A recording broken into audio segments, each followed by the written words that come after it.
Kryeministri Hristian Mickoski hodhi poshtë akuzat e numrit 1 të gjykatës kushtetuese Darko Kostadinovski për presionin dhe mobbingun ndaj pushtetit gjyqësor. Mickoski theksoi se me të nuk ka komunikim dhe as nuk ka bërë mobbing dhe as nuk e mendon një gjë të tillë.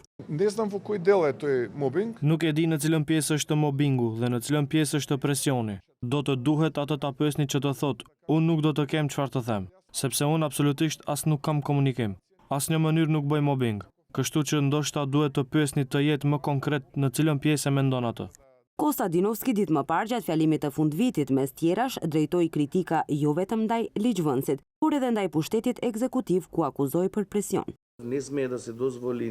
Nuk duhet të lejohet mbi fuqi dhe dominim të një pushteti ndaj tjetrit. Kuvendin e kritikova se është një makineri votimi.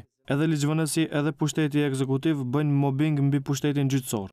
Kostadinovski gjatë fjalimit të fundvitit tha se gjykata e ka kaluar testin e profesionalizmit, përgjegjësisë dhe veprimit të paanshëm dhe të pavarur, edhe në periudha ku, siç tha, ishin të sulmuar dhe etiketuar me kualifikime dhe të pavërteta. Kostadinovski tha se ka pasur shumë presione dhe manipulime.